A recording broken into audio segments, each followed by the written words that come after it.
Assalamualaikum warahmatullahi wabarakatuh. Bertemu lagi kita dalam mata kuliah kewirausahaan dengan topik strategi pemasaran oleh saya Murnian Dayani dari Politeknik Negeri Cilacap. Yang pertama adalah analisis strategi pemasaran. Pemasaran adalah topik yang selalu hangat dan menarik untuk kita pelajari. Pelatihan terkait dengan pemasaran pun sangat banyak sekali dan mayoritas yang selalu laris diikuti oleh para peserta pelatihan. Nah, mengapa sih pemasaran itu penting? Sejatinya pemasaran ini merupakan proses yang memikat calon pelanggan dan di mana harapannya dari terpikat lalu membeli produk atau jasa yang kita tawarkan, sehingga produk atau jasa kita di pasar yang akhirnya menghasilkan keuntungan untuk kita. Baik, sebelum membahas mengenai elemen-elemen strategi pemasaran, sebaiknya kita melakukan analisa pasar terlebih dahulu. Salah satu kunci sukses penerapan konsep pemasaran adalah pemahaman kebutuhan, keinginan, dan perilaku pelanggan. Untuk itu, kita harus mampu dan bersedia mendengarkan suara pelanggan melalui analisa pasar. Tujuan utama untuk menganalisis pasar adalah mengidentifikasi kebutuhan dan keinginan konsumen yang ingin dipenuhi oleh perusahaan dan menetapkan cara merancang serta menetapkan tawaran yang dapat memuaskan kebutuhan dan keinginan tersebut.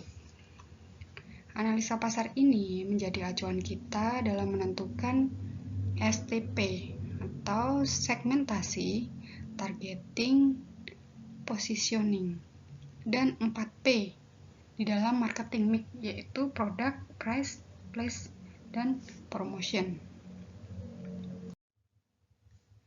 Melalui pemahaman tentang manfaat yang dicari pelanggan dari sebuah produk, kita dapat menentukan karakteristik pelanggan potensial yang mungkin tertarik pada produk kita. Yang pertama adalah menentukan segmen pasar. Kita tidak bisa membuat produk yang mampu memuaskan semua orang.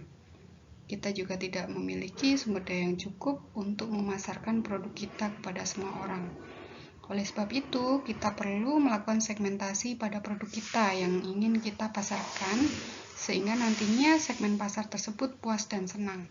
Ini pun akan memudahkan dalam pembuatan strategi pemasaran kita. Segmentasi pasar dapat dilakukan dengan membaginya berdasarkan geografis, demografis, psikografis, dan tingkah laku. Setelah itu, pilihlah target pasar yang paling sesuai dengan mempertimbangkan daya tarik pasar serta tujuan dan sumber daya yang dimiliki. Lalu, kita perlu menempatkan posisi produk kita di mana. Nah, kemudian menentukan target pasar. Sebelum menentukan target sasaran kita, terlebih dahulu kita harus tahu satu hal yang penting, bahwa apa masalah yang mau diselesaikan oleh produk kita. Ditambah dengan segmen-segmen pelanggan yang sudah berhasil kita catat, mana yang paling berpotensi untuk bisnis kita dan siapa yang paling tertarik pada manfaat unik yang ditawarkan oleh produk kita. Nah, dengan begitu kita dapat menentukan target pasar yang akan kita sasar, seperti itu, yang akan kita tuju oleh produk yang kita hasilkan. Selanjutnya adalah menentukan posisi produk. Saat menentukan posisi produk kita di pasar, sampaikan manfaat unik yang dimiliki oleh produk kita, agar pelanggan tertarik dan membeli produk kita. Penentuan posisi produk berfokus pada keuntungan rasional atau emosional yang akan diperoleh pelanggan. Prosesnya juga meliputi menentukan pesaing dan menunjukkan keunikan produk kita dibanding dengan yang lain. Kita bisa melakukannya dengan rajin ngobrol dengan pelanggan.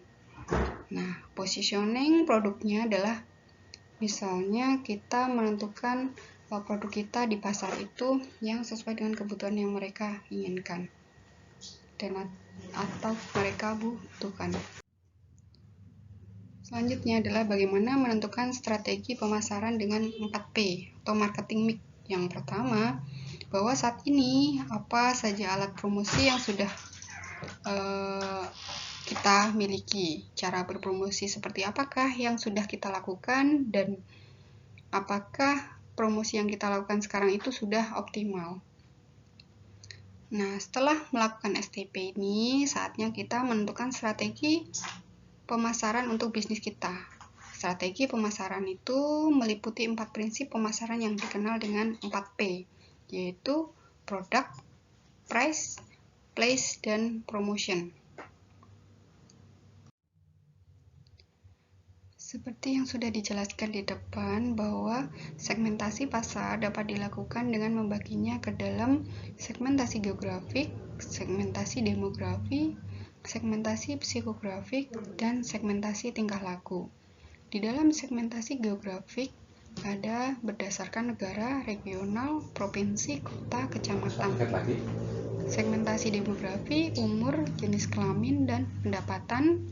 Segmentasi psikografik bisa didasarkan atas kelas sosial, gaya hidup, dan kepribadian. Segmentasi tingkah laku dapat berdasarkan kesempatan, manfaat yang dicari, status pengguna, tingkat pemakala, dan status loyalitas. Kemudian yang selanjutnya adalah targeting.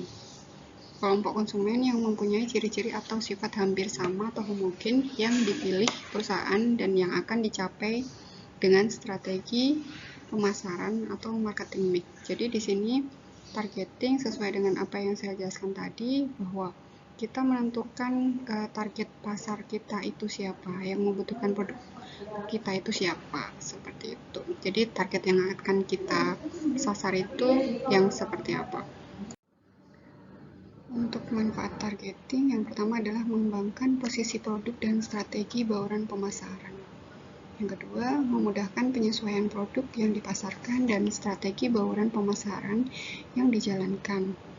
Ini terkait dengan harga yang tepat, saluran distribusi yang tepat, promosi yang tepat dengan target pasar.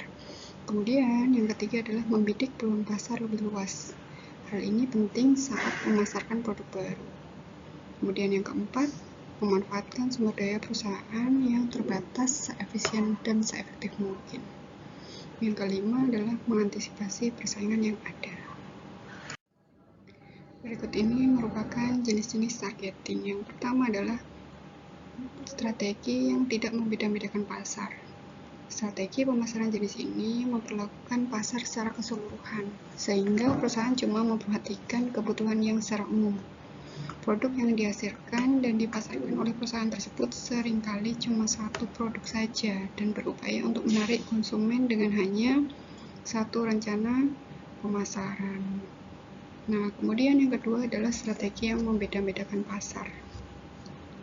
Strategi pemasaran ini melayani kebutuhan kelompok tertentu dengan satu jenis produk tertentu pula, sehingga produsen atau perusahaan menghasilkan produk yang sesuai dengan segmen pasar, atau dengan kata lain, produsen dan perusahaan menawarkan berbagai produk yang disesuaikan dengan kebutuhan dan keinginan kelompok konsumen yang tidak sama dengan program pemasaran khusus, dan diharapkan untuk mencapai tingkat kesuksesan penjualan di masing-masing segmen ini. Kemudian yang ketiga adalah strategi yang terkonsentrasi. Strategi pemasaran ini mengeluarkan pemasaran produk ke segmen pasar dengan mempertimbangkan sumber daya yang ada pada perusahaan.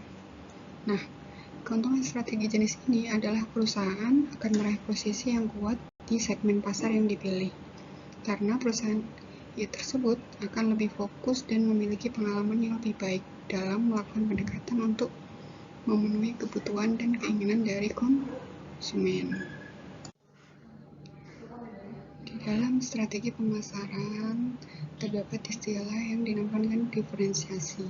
Nah, apa sih diferensiasi? Diferensiasi itu adalah tindakan merancang satu set perbedaan yang berarti untuk membedakan penawaran perusahaan dari penawaran pesaing. Itu menurut Kotler 1997.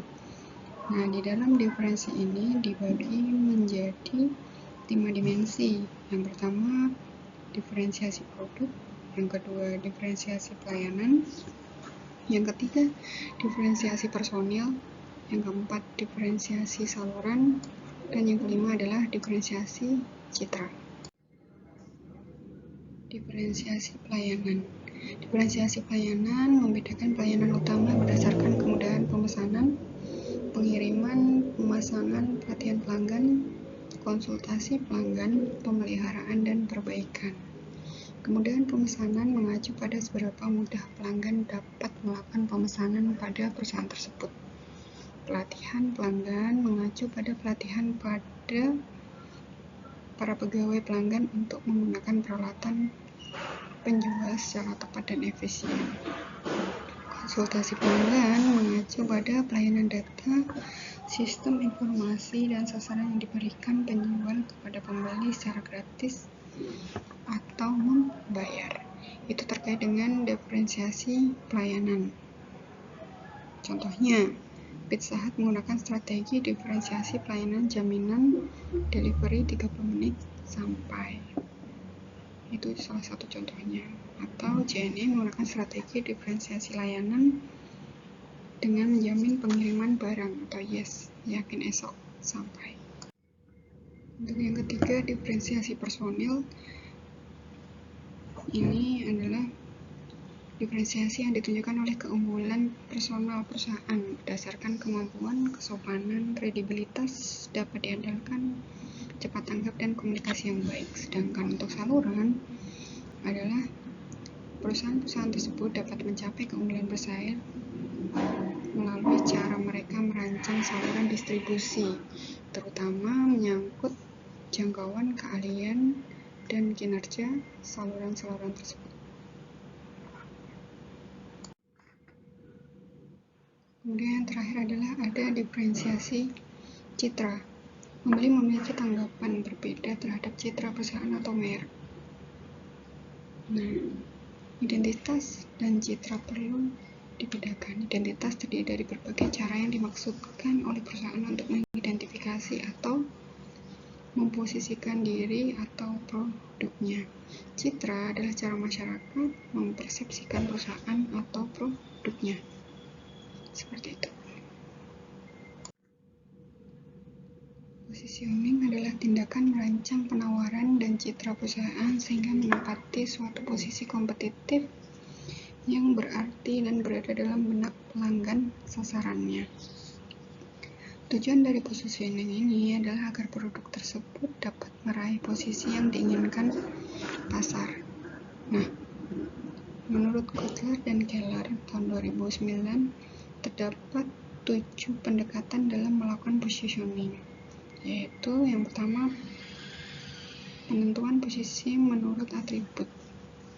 Penentuan posisi positioning berdasarkan atribut adalah memposisikan produk berdasarkan atribut atau sifatnya, misalkan simbol, lambang, ukuran, warna, keberadaan, kedudukan, dan sebagainya. Kemudian yang kedua adalah penentuan posisi menurut manfaat. Nah, hal ini adalah memposisikan produk sebagai pemimpin dalam suatu manfaat tertentu. Manfaat tersebut bisa mencakup simbolis, manfaat fungsional, dan manfaat berdasarkan pengalaman. Kemudian penentuan posisi menurut harga. Jadi di sini posisi tersebut berdasarkan harga yang ditawarkan kepada konsumen atau kualitas sesuai dengan harganya. Jadi harga sesuai dengan kualitasnya, di mana harga yang tinggi identik dengan kualitas yang baik. Kemudian posisi menurut pemakai. Posisi menurut pemakai ini berarti memposisikan produk sebagai yang terbaik untuk sejumlah kelompok pemakai.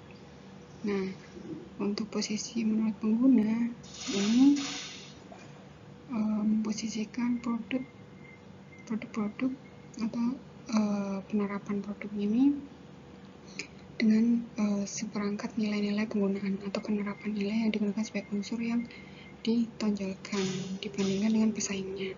Nah, selanjutnya adalah posisi menurut pesaing. Di sini produk secara keseluruhan menonjolkan nama merek secara utuh dan diposisikan lebih baik dari pesaingnya. Yang terakhir adalah posisi menurut kategori produk. Ini untuk kategori produk ini, posisi ini didasarkan pada suatu produk tersebut memiliki kriteria atau kategorinya seperti apa berdasarkan kategori suatu produknya.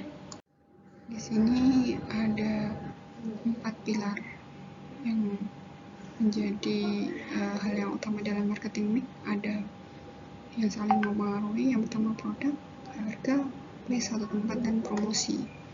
Ini yang berpengaruh terhadap strategi pemasaran.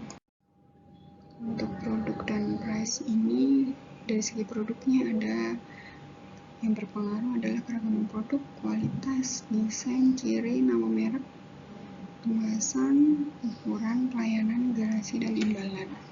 Sedangkan untuk price biasanya adalah daftar harga, rabat atau diskon, potongan harga khusus, periode pembayaran, dan syarat kredit. Kalau dari place dan promotion, kalau place itu berhubungan dengan saluran pemasaran, cakupan pemasaran, mengelompokkan lokasi, persediaan, dan transportasi. Kalau di promosi, ada promosi penjualan, periklanan, tenaga penjualan, kehumasan, pemasaran langsung. Di sini untuk yang terakhir ada product life cycle atau strategi pemasaran pada berbagai tahap siklus kehidupan produk. Nah, di sini ada pengembangan merek, penguatan merek, penempatan kembali merek produk, modifikasi merek produk. Nah, di dalam pengembangan, penguatan, penempatan, modifikasi ini ada tujuan, strategi promosi, strategi distribusi, dan strategi harga. Seperti itu. Baik, sekian untuk materi kita hari ini. Terima kasih atas kerjasamanya. Apabila terdapat hal-hal yang kurang jelas terkait dengan materi, silahkan ditanyakan melalui grup WhatsApp. Sekian dari saya. Wassalamualaikum warahmatullahi wabarakatuh.